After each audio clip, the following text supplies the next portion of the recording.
Hello guys, welcome to our YouTube channel study with M. आज मैं आप सभी के लिए काफ़ी इंपॉर्टेंट वीडियो लेके आई हूँ। तो देखिए, आगामी फॉरेस्ट गार्ड के एग्ज़ाम के रिगार्डिंग हमारे द्वारा forest guard special mock series start की गई है, जिसका पार्ट 32 आज मैं आप सभी के लिए लेके आई हूँ। ये जो मॉक सीरीज़ है ये आपको डेली प्रोवाइड कराई जा रही है, जो कि आपके आगामी फॉरेस्ट गार्ड के एग्ज़ाम के लिए इम्पॉर्टेंट है। साथ ही साथ अदर उत्तराखंड एग्ज़ाम के लिए भी ये मॉक सीरीज़ इम्पॉर्टेंट रहने वाली है। तो आप सभी लोग हमारी सीरीज़ में स्टार्टिंग से लेकर एंड तक बने रहें। इस सीरीज़ में हमारे द्वारा करंट के क्वेश्चंस भी इंक्लूड किए गए हैं, ताकि करंट अफेयर्स भी आपकी इसी मॉक सीरीज़ से ही कवर हो जाएं। तो चलिए आज की इस मॉक सीरीज़ को स्टार्ट करते हैं। स्टार्ट करने से पहले जिन लोगों ने अभी तक हमारी YouTube channel study with M को सब्सक्राइब नहीं किया है वो सब्सक्राइब कर लें। साथ ही साथ बगल में जो बेल आइकन दिख रहा है इसे भी प्रेस कर लें, ताकि हम कोई भी वीडियो डालते हैं तो उसका नोटिफिकेशन आपके पास जल्द से जल्द पहुंच जाए। आप सभी लोग हमारे टेलीग्राम चैनल को भी ज्वाइन कर सकते हैं। अराउंड 6.5 के यहाँ पे ग्रुप मेंबर्स हो चुके हैं। सुबह 10 बजे और शाम 8 बजे यहाँ पे क्विज का आयोजन भी कराया जाता है। इसके अलावा अदर इंपॉर्टेंट अपडेट्स PDF यहीं पे शेयर की जाती हैं। लिंक आपको उसका डिस्क्रिप्शन बॉक्स में मिल जाएगा। बढ़ते हैं आज की वीडियो की ओर। इस सीरीज का पहला क्वेश्चन है, हाल ही में पुरुष हॉकी एशिया कप 2022 किस टीम ने जीता है? तो देखिए, पुरुष हॉकी एशिया कप 2022 जीता है दक्षिण कोरिया की टीम ने। ऑप्शन फर्स्ट इस क्वेश्चन का करेक्ट आंसर है। देखिए, कोरिया की टीम ने रिकॉर्ड पांचवी बार हॉकी एशिया कप का खिताब जीता है। हॉकी एशिया कप 2022 के फाइनल में कोरिया की टीम ने मलेशिया को हराकर खिताब अपने नाम किया है। और भारत की बात करें तो भारत ने कांस्य पदक अपने नाम किया है। भारत की टीम ने जापान को 1-0 से हराकर एशिया कप में कांस्य पदक जीता है। और दक्षिण कोरिया ने हॉकी एशिया कप 2022 का खिताब अपने नाम किया है। इस एशियाई टूर्नामेंट के फाइनल में कोरियाई टीम ने मलेशिया को 2-1 से हराकर ट्रॉफी पर कब्जा किया। नेक्स्ट क्वेश्चन है,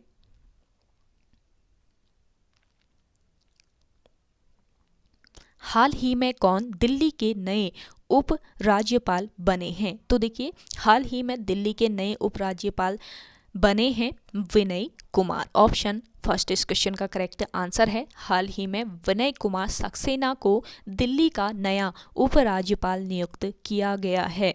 और इससे पहले कौन थे? विनय कुमार से पहले थे अनिल बैजल। अनिल बैजल के इस्तीफे के बाद विनय कुमार को दिल्ली का नया उपराज्यपाल बनाया गया है। देखिए, अनिल बैजल ने 18 मई 2022 को अपने पद से इस्तीफा दे दिया था। बैजल 2016 में दिसंबर 2016 में दिल्ली के उपराज्यपाल बनाए गए थे। विनय कुमार की बात करें तो विनय कुमार सक्सेना जो है ये खादी ग्रामोद्योग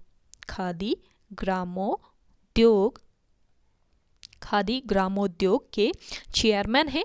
और इन्होंने 27 अक्टूबर 2015 को अध्यक्ष के तौर पर पदभार ग्रहण किया था। और इस दौरान इन्होंने हनी मिशन कुम्हार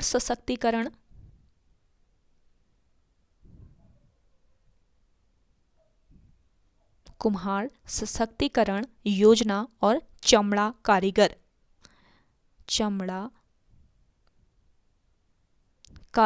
जैसी कई योजनाएं भी चलाई। हनी मिशन, कुमार सशक्तिकरण योजना, इसके अलावा चमड़ा कारीगर जैसी कई योजनाएं चलाई थी विनय कुमार सक्सेना ने। नेक्स्ट क्वेश्चन देखिए, हाल ही में भारत का पहला शुद्ध हरित हाइड्रोजन संयंत्र कहाँ शुरू हुआ है? मोस्ट इंपॉर्टेंट क्वेश्चन है। देखिए, हाल ही में भारत का पहला शुद्ध हरित हाइड्रोजन संयंत्र शुरू किया गया है। कहाँ पर? असम राज्य में ये शुरू किया गया है। ऑप्शन फर्स्ट इस क्वेश्चन का करेक्ट आंसर है। देखिए, ऑयल इंडिया लिमिटेड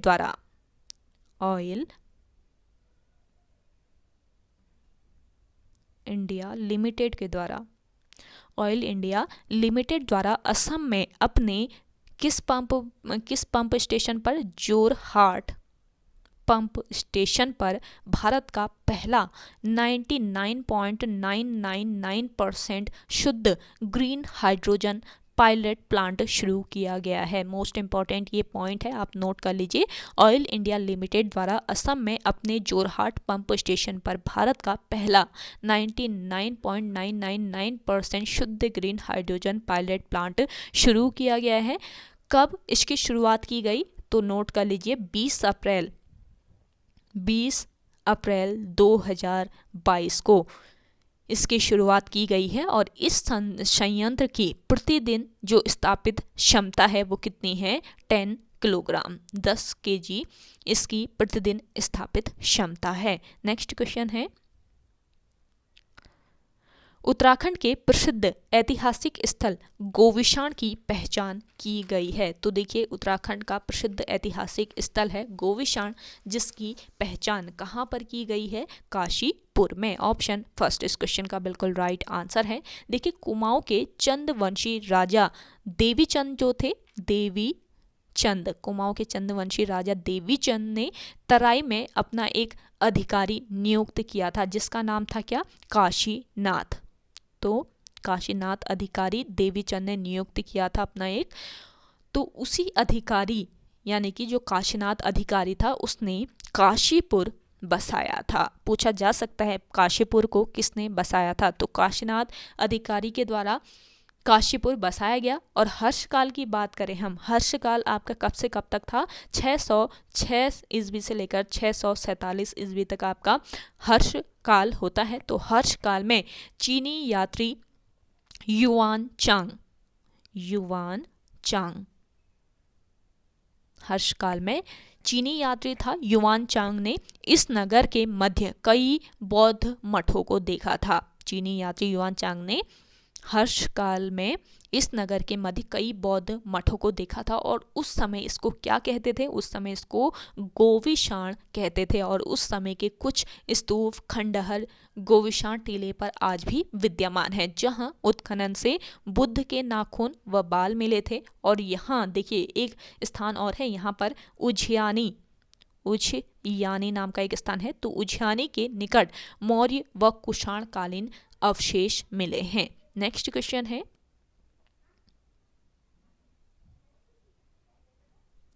गढ़वाल सर्वदलित परिषद का गठन किसने किया। देखिए गढ़वाल सर्वदलित परिषद जो है इसका गठन किसने किया, जयानंद भारती ने। ऑप्शन सेकंड इस क्वेश्चन का करेक्ट आंसर है। देखिए गढ़वाल सर्वदलित परिषद इसका गठन जयानंद भारती के द्वारा कब किया गया, वर्ष 1928 ईस्वी में इसका गठन किया गया। जयानंद भारती इनके जन्म की अगर हम बात करें तो इनका जन्म कब हुआ, 17 अक्टूबर 1881 को पौड़ी गढ़वाल के अरकंडई गांव में इनका जन्म हुआ। कंडई गांव में इनका जन्म हुआ। जयानंद भारती का एक शिल्पी परिवार में इनका जन्म हुआ था। कंडई गांव के एक शिल्पी परिवार में इनका जन्म हुआ और गढ़वाल में इन्होंने छुआछूत और डोलापाल की जैसी कुप्रथा के विरुद्ध आवाज उठाई और लंबे संघर्ष के बाद इस कुप्रथा को समाप्त करने में ये सफल हुए। और देखिए इनके देहांत की बात करें तो कब इनका देहांत हुआ, वर्ष 1952 ईस्वी में जयानंद भारती का देहांत हो गया। नेक्स्ट क्वेश्चन देखिए, महाभारत के वन पर्व के अनुसार पुलिंद राजा सुबाहु की राजधानी थी। देखिए महाभारत के वन पर्व के अनुसार बताना है कि पुलिंद राजा सुबाहु की राजधानी कहाँ पर थी। तो जिन लोगों को आंसर आ रहा है आप कमेंट सेक्शन में कमेंट कीजिए। देखिए महाभारत के वन पर्व के अनुसार पुलिंद राजा सुबाहु की जो राजधानी थी वो कहाँ पर थी, श्रीनगर में राजधानी थी। ऑप्शन थर्ड इस क्वेश्चन का बिल्कुल राइट आंसर हो जाएगा। देखिए श्रीनगर के पुराने नाम की बात करें तो ब्रह्म क्षेत्र श्री क्षेत्र ये श्रीनगर का पुराना नाम था। और श्रीनगर को गढ़वाल का दिल्ली भी कहा जाता है। और श्रीनगर बसाने का मास्टर प्लान किसने बनाया था, ई-पॉ के द्वारा। ई-पॉ ने श्रीनगर को बसाने का मास्टर प्लान बनाया था। और कनिंघम के अनुसार 1358 ईस्वी में श्रीनगर की स्थापना होती है? किसके अनुसार पूछा जा सकता है? कनिंघम के अनुसार 1358 ईस्वी में श्रीनगर की स्थापना हुई। इंपॉर्टेंट पॉइंट है, इसको ध्यान में रखिए। अगला क्वेश्चन देखिए, गढ़वाल जागृत संस्था का गठन कब हुआ था? गढ़वाल जागृत संस्था, इसका गठन किया गया वर्ष 1939 ईस्वी में। ऑप्शन 4 तो इस क्वेश्चन का बिल्कुल राइट आंसर हो जाएगा। देखिए वर्ष 1939 ईस्वी में किसके द्वारा? कांग्रेस के द्वारा पौड़ी गढ़वाल में, कहाँ पर, किस जनपद में भी पूछा जा सकता है, तो पौड़ी गढ़वाल में गढ़वाल जागृत संस्था का गठन किया गया। और देखिए प्रताप सिंह नेगी और उमानंद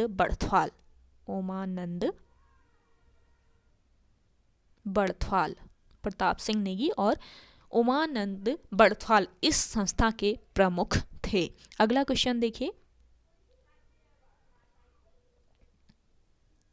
रण उत्सव किस राज्य में मनाया जाता है? देखिए रण उत्सव ये काफ़ी इम्पोर्टेंट उत्सव है। किस राज्य में यह मनाया जाता है? तो इसका राइट आंसर हो जाएगा गुजरात राज्य में। गुजरात राज्य में मनाया जाता है आपका कौन सा उत्सव? रण उत्सव। देखिए उत्सव हो गए, नृत्य हो गए, अक्सर आयोग के द्वारा इस तरीके से क्वेश्चन पूछे जाते हैं, तो आपको ये ध्यान में रखना है। रण उत्सव आपके गुजरात राज्य में मनाया जाता है। गुजरात राज्य के कच्छ क्षेत्र की तरफ, कच्छ एरिया की तरफ यह उत्सव मनाया जाता है और 2 से लेकर 3 महीने तक यह उत्सव मनाया जाता है। और महाराष्ट्र की बात करें तो महाराष्ट्र में कौन सा उत्सव मनाया जाता है? गणपति उत्सव मनाया जाता है महाराष्ट्र में, जो कि काफ़ी बड़ा उत्सव होता है महाराष्ट्र राज्य का। इसके अलावा हम मध्य प्रदेश की बात करें तो मध्य प्रदेश में कौन सा उत्सव मनाया जाता है? मध्य प्रदेश में मनाया जाता है आपका गणगौर उत्सव मनाया जाता है मध्य प्रदेश में। मध्य प्रदेश में नहीं, ये राजस्थान में मनाया जाता है गणगौर उत्सव। और तीज उत्सव, गणगौर और तीज ये दोनों ही आपके राजस्थान में मनाया जाता है। और मध्य प्रदेश की बात करें तो मध्य प्रदेश में लोक रंग उत्सव मनाया जाता है आपके मध्य प्रदेश राज्य में। तो कौन सा उत्सव कहाँ पे मनाया जाता है? काफ़ी आपके उत्सव यहाँ पे कवर हो जाते हैं, इनको सभी को पॉइंट वाइज आप नोट डाउन कर लीजिए। देखिए गुजरात राज्य के बारे में एक और पॉइंट ध्यान में रखिए, क्योंकि अक्सर ये क्वेश्चन आयोग के द्वारा पूछा जाता है। गुजरात का राजकीय पक्षी कौन सा है? तो नोट कर लीजिएगा, हंसावर गुजरात राज्य का राजकीय पक्षी है। और कमेंट करके बताइएगा कि गुजरात राज्य में विधानसभा की सीटें कितनी हैं। आप सभी लोग कमेंट कीजिए ज़्यादा से ज़्यादा कमेंट सेक्शन में। अगला देखिए, इंदिरा गांधी नहर कहाँ से निकलती है? इंदिरा गांधी नहर जो है ये आपके कहाँ से निकलती है? ये निकलती है सतलुज नदी से। ऑप्शन 3 इस क्वेश्चन का करेक्ट आंसर है। देखिए इंदिरा गांधी जो नहर है ये राजस्थान राज्य की ये प्रमुख नहर है। इसका पुराना नाम की बात करें तो इसका पुराना नाम क्या था? राजस्थान नहर इसका पुराना नाम था। और यह राजस्थान के उत्तर पश्चिम भाग में बहती है। इसे राजस्थान की मरुगंगा भी कहा जाता है। पूछा जाए आपसे कि किस नहर को राजस्थान की मरुगंगा कहा जाता है, तो किसको? राजस्थान नहर को या फिर इंदिरा गांधी नहर को। और देखिए सतलुज और व्यास नदियों के संगम पर निर्मित है एक डैम, जिसका नाम क्या है?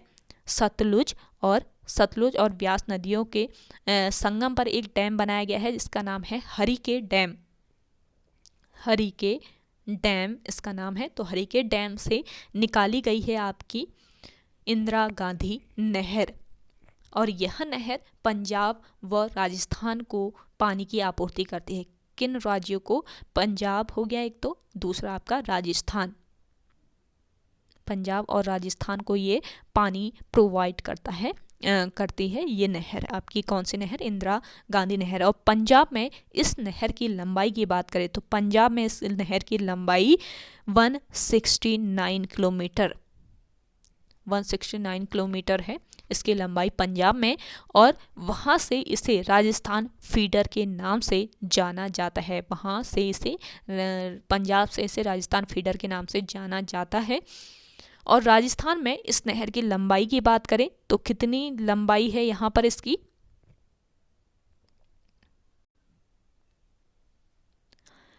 राजस्थान में इसकी लंबाई है 447 किलोमीटर, 447 किलोमीटर। और यहाँ पर देखिए राजस्थान में इस नहर को राज कैनाल भी कहा जाता है। राजस्थान में इसको क्या कहा जाता है? राज कैनाल कहा जाता है। तो ये ध्यान रखेंगे। अगला क्वेश्चन देखिए,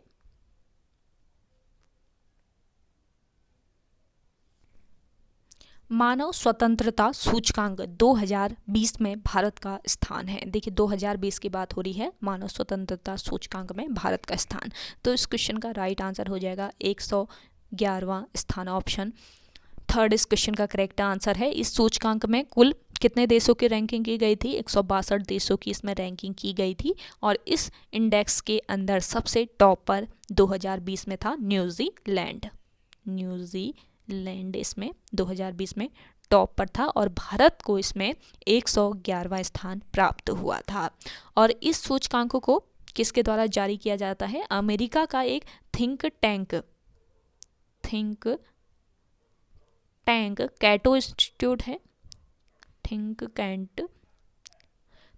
टैंक कैटो इंस्टीट्यूट है जो कि अमेरिका का है, और कनाडा के फ्रेजर इंस्टीट्यूट, ध्यान दीजिएगा, अमेरिका का थिंक टैंक कैटो इंस्टीट्यूट और कनाडा के फ्रेजर इंस्टीट्यूट द्वारा यह सूचकांक जारी किया जाता है। और वर्ष 2021 की बात करें तो वर्ष 2021 में इस सूचकांक में 165 देशों को शामिल किया गया था।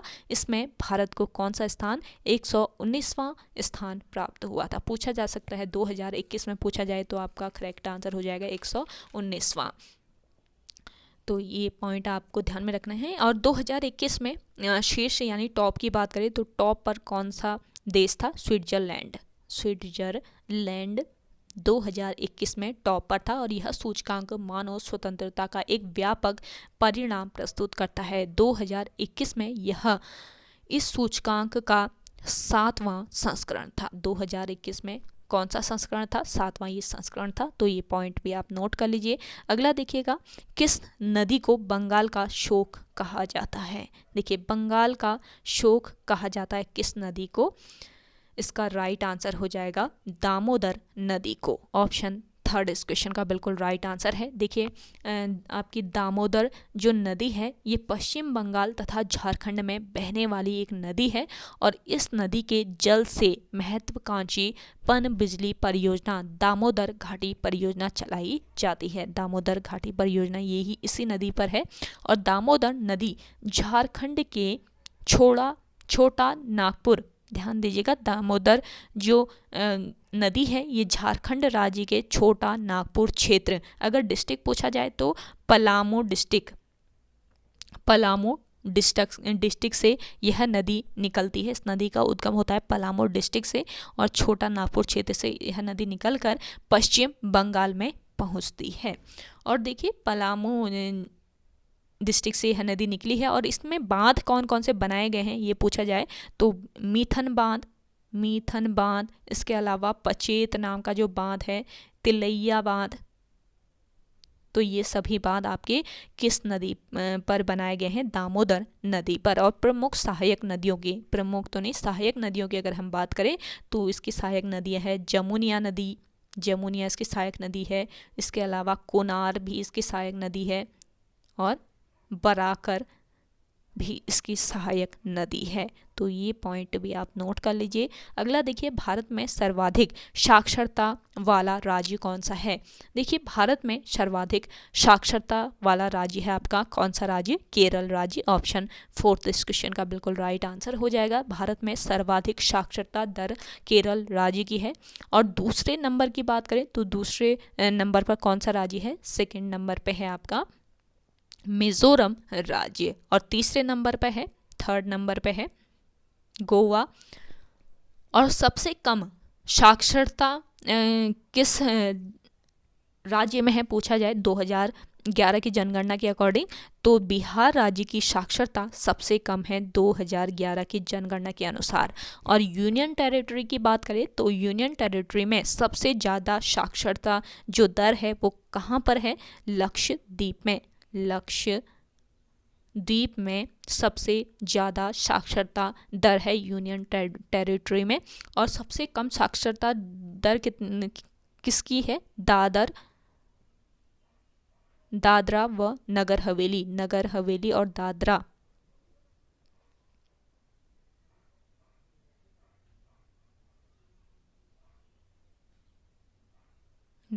व नगर हवेली में सबसे कम साक्षरता दर है यूनियन टेरिटरी के अंदर। और भारत में साक्षरता जो दर है वो कितने परसेंट है? 74% यहाँ पे कुल साक्षरता दर है, जिसमें पुरुषों की बात करें तो 82% पुरुषों की साक्षरता दर है, जबकि महिलाओं की कितनी है? 65% महिलाएं यहाँ पे साक्षर हैं आपके भारत में। अगला देखिएगा, जोशी मठ में नरसिंह मंदिर का निर्माण किसने करवाया था? देखिए, नरसिंह मंदिर का निर्माण जो है वो जोशी मठ में करवाया गया था। किसके द्वारा करवाया गया था? जिन लोगों को आंसर आ रहा है कमेंट सेक्शन में कमेंट कीजिए, और सेशन पसंद आ रहा है आपको तो लाइक कर लेना है आपको। जिन लोगों ने अभी भी हमारे YouTube channel study with M को सब्सक्राइब नहीं किया है वो सब्सक्राइब कर लीजिए, और इस सेशन को ज़्यादा से ज़्यादा शेयर भी कीजिएगा अपने दोस्तों के साथ अपने व्हाट्सएप ग्रुप्स में।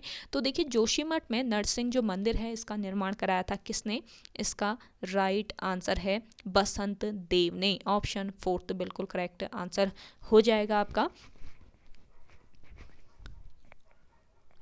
देखिए, अब जो आपका बसंत देव था इसको किस वंश का संस्थापक माना जाता है? कार्तिकेयपुर राजवंश का संस्थापक माना जाता है। कार्तिकेयपुर वंश का संस्थापक माना जाता है बसंत देव को।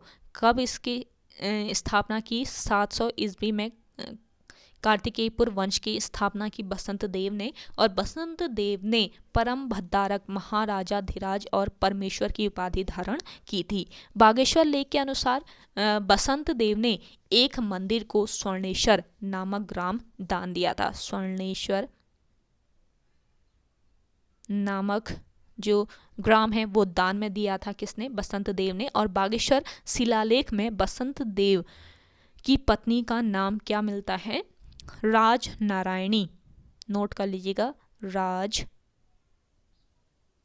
नारायणी। तो बागेश्वर जो शिलालेख है इसमें बसंत देव की पत्नी का नाम क्या उत्कीर्ण किया गया है? राज नारायणी देवी। अगला क्वेश्चन है आपका, तालेश्वर ताम्रपत्र की खोज कब हुई है? देखिए, तालेश्वर ताम्रपत्र इसकी खोज कब की गई? वर्ष 1915 ईस्वी में इसकी खोज की गई तालेश्वर ताम्रपत्र की। ऑप्शन 3 इस क्वेश्चन का करेक्ट आंसर हो जाएगा। तालेश्वर ताम्रपत्र में धूति वर्मन और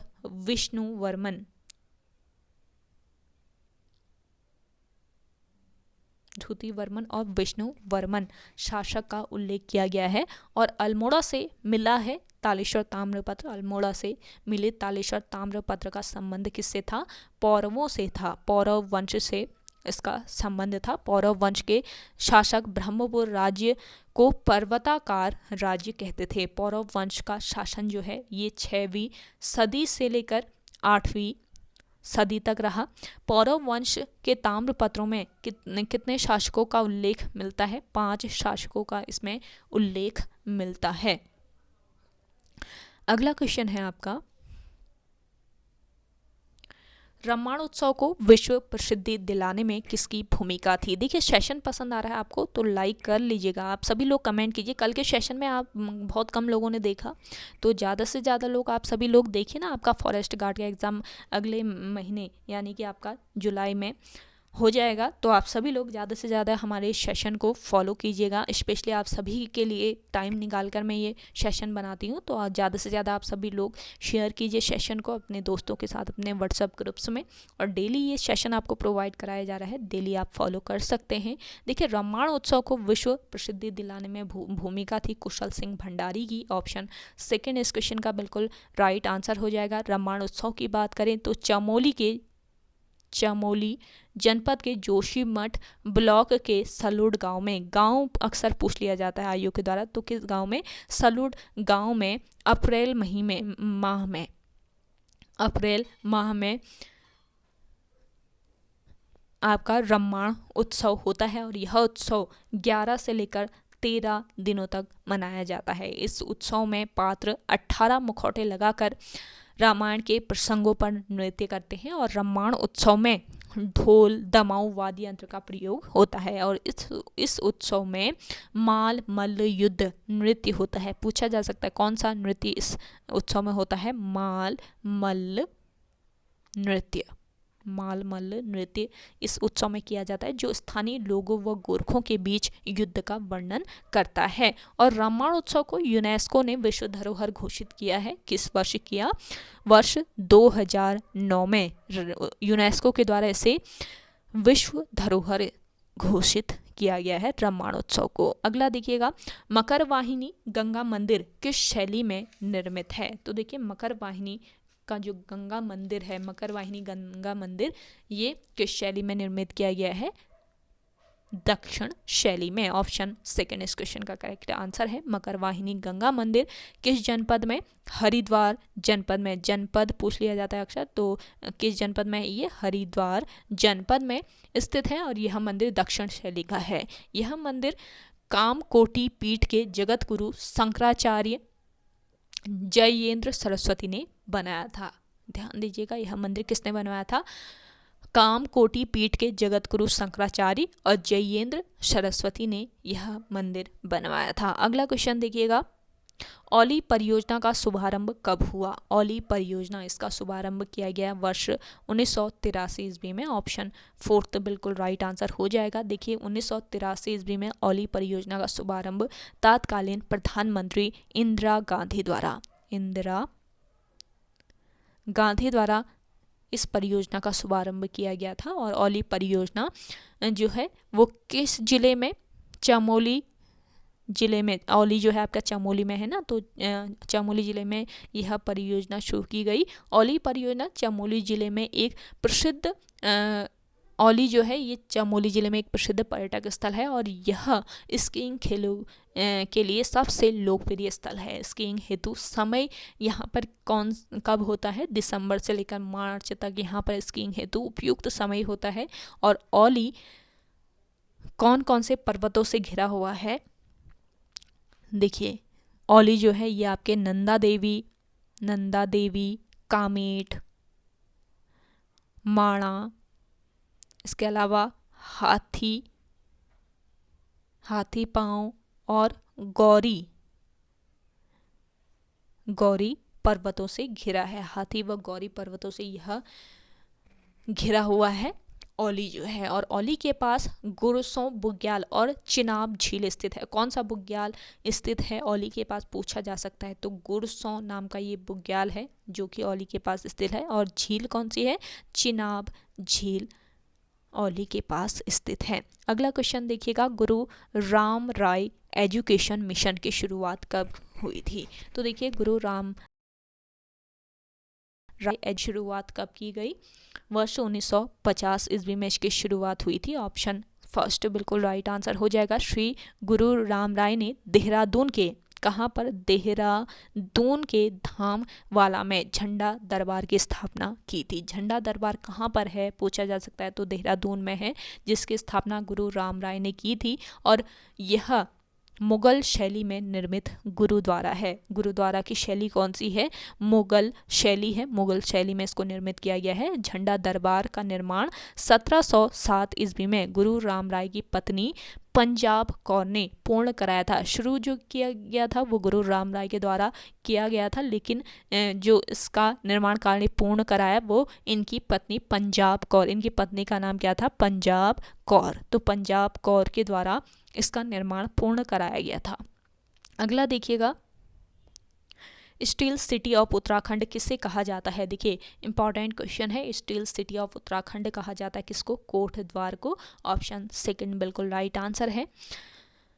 देखिए गढ़वाल का प्रवेश द्वार कोटद्वार को कहा जाता है और कोटद्वार को वर्ष 1901 ईस्वी में नगर निगम का दर्जा दिया गया। वर्ष 1909 की बात करें तो वर्ष 1909 में कोटद्वार को लैंसडाउन सड़क मार्ग से जोड़ा गया था और वर्ष 1951 ईस्वी में कोटद्वार को नगर पालिका बनाया गया। कोटद्वार जो है वो किस नदी के तट पर स्थित है? खोह नदी के तट पर स्थित है आपका कोटद्वार। इसका पुराना नाम क्या था? मोर ध्वज। मोर ध्वज किसका पुराना नाम है पूछा जाए तो आपका राइट आंसर हो जाएगा कोटद्वार। अगला क्वेश्चन देखिए, हिमालय बचाओ देश बचाओ का नारा किसने दिया था? देखिए आपको सेशन पसंद आ रहा है तो आप लाइक कर लीजिएगा। जिन लोगों ने अभी भी हमारे YouTube channel study with M को सब्सक्राइब नहीं किया है वो सब्सक्राइब कर लीजिएगा। इस सेशन को ज़्यादा से ज़्यादा जितना हो सके आप सभी लोग शेयर कीजिए अपने दोस्तों के साथ, अपने व्हाट्सएप ग्रुप्स में ज़्यादा से ज़्यादा आप सभी लोग स्टडी विद एम को सपोर्ट कीजिए। देखिए हिमालय बचाओ देश बचाओ का नारा दिया था किसने? सुंदरलाल बहुगुणा ने। ऑप्शन फर्स्ट आपका राइट आंसर हो जाएगा सुंदरलाल बहुगुणा। इनके जन्म की अगर हम बात करें तो वर्ष 1927 ईस्वी में टिहरी के मरोड़ा गांव में इनका जन्म हुआ था और ये वृक्ष मित्र के नाम से प्रसिद्ध हुए। देखिए चिपको आंदोलन को शिखर तक पहुंचाने का जो श्रेय था वो सुंदरलाल बहुगुणा को जाता है। और वर्ष 2009 में बहुगुणा जी को किस पुरस्कार से सम्मानित किया गया? पद्म विभूषण पुरस्कार से इनको सम्मानित किया गया वर्ष 2009 में। और वर्ष 1987 की बात करें तो वर्ष 1987 ईस्वी में इनको राइट लिवलीहुड पुरस्कार से सम्मानित किया गया था। तो इन सभी पॉइंट्स को आप नोट कर लीजिए। एक एक क्वेश्चन के साथ आपको बहुत सारे पॉइंट जो है वो कवर कराए गए हैं तो आप सभी उन पॉइंट्स को नोट डाउन जरूर कर लीजिए, वहाँ से भी आपके आयोग द्वारा क्वेश्चन बनते हैं। तो ओके गाइस, आज के इस सेशन में इतना ही। आई होप आपको आज का ये सेशन पसंद आया होगा। अगर आज का ये सेशन आपको पसंद आता है तो इस सेशन को लाइक कीजिएगा, शेयर कीजिए और जिन लोगों ने अभी भी हमारे YouTube channel study with M को सब्सक्राइब नहीं किया है वो सब्सक्राइब कर लीजिए। चलिए मिलते हैं एक नेक्स्ट इंटरेस्टिंग वीडियोज़ के साथ, तब तक के लिए धन्यवाद।